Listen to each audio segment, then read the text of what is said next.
Boa tarde, boa sexta-feira, a semana está acabando, graças a Deus. Eu estou muito feliz de poder passar esses minutinhos com você antes do pôr do sol, antes de que o sábado chegue, para que você possa pensar na vida deste que foi um profeta maravilhoso, que sentiu na carne as bênçãos de Deus. E hoje eu vou falar de um dos fatos da vida de Daniel, que talvez seja o mais conhecido, que a gente aprende desde pequenininho, que costuma ir na igreja, mas para você que de repente nunca ouviu falar, presta atenção, porque essa é a história de Daniel na cova dos leões.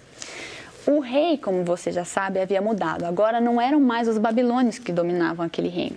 Os medos e persas assumiram o poder e Dario era o rei da Pérsia que estava no comando.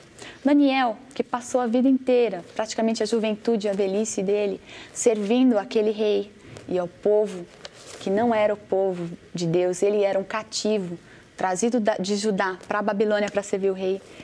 Ele assistiu tanta coisa, eu fico imaginando já Daniel, um senhor de idade, com algumas rugas, cabelo branco. E ele que já tinha assistido a sucessão de poder, ele já tinha assistido os juízos de Deus contra aqueles que se auto-intitulam poderosos.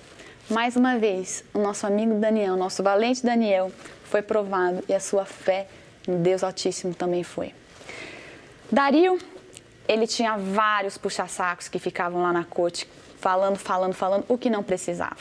Só que os puxa-sacos também tinham a sua vez. E eles tiveram a genial ideia de chegar para o rei e falar assim: olha, rei, por que o senhor não baixa um decreto dizendo que quem não te adorar, quem fizer oração a qualquer outro Deus, vai te desrespeitar, portanto deve ser executado, jogado na cova dos leões.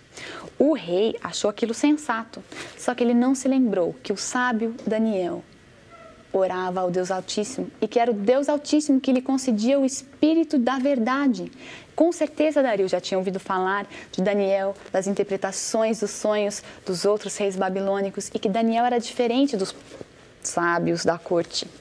Só que Daniel, mesmo sob um decreto real que dizia que ele não deveria fazer oração a outros deuses, Daniel não deixou de falar com seu amigo, o seu Deus. E ele abria a janela do seu quarto, como de costume, todas as manhãs e todas as tardes, para conversar com Deus, numa relação pública de amor e entrega e subordinação ao Rei Criador.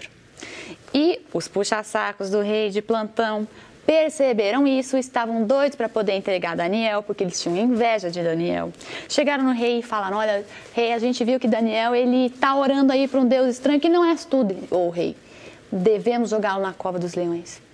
E o rei ficou apavorado, porque o rei gostava de Daniel. Mas como a palavra dos medos e dos persas não muda, e o rei tinha selado um decreto, ele falou: eu vou ter que cumprir minha palavra. E o próprio rei acompanha Daniel até a cova dos leões e fala: Daniel, que o teu Deus te salve. Era uma expressão de fé e não de desdém. O rei ficou preocupado e a Bíblia diz que ele não dormiu aquela noite. Mas Daniel estava tranquilo. Ele não falou uma palavra sequer. E no dia seguinte, quando o rei foi àquela cova, ele encontrou Daniel intacto e os leões de boca fechada. E o rei pôde então glorificar ao Deus eterno, o Deus que ouvia as orações de Daniel e que ouve as suas orações. Naquele momento em diante, a glória do Rei Altíssimo ficou registrada na história do rei da Medo-Pérsia, do rei Dario. E sabe o que aconteceu com os puxa-sacos? Viraram comida de leão. Não só eles, toda a família deles, mulheres e filhos. Com Deus não se brinca. Deus é fiel e cumpre aquilo que Ele fala. E isso ainda é o começo das profecias de Daniel. Se você quiser saber mais sobre as profecias de Daniel, Bíblia para você, estude aí, passe um sábado com o Deus Criador, que é o Deus de Daniel, foi o Deus de Daniel no passado, é o meu Deus e é o seu Deus. Que Deus te abençoe neste sábado, até semana que vem. Amanhã tem programa 2 da tarde e eu vou estar te esperando.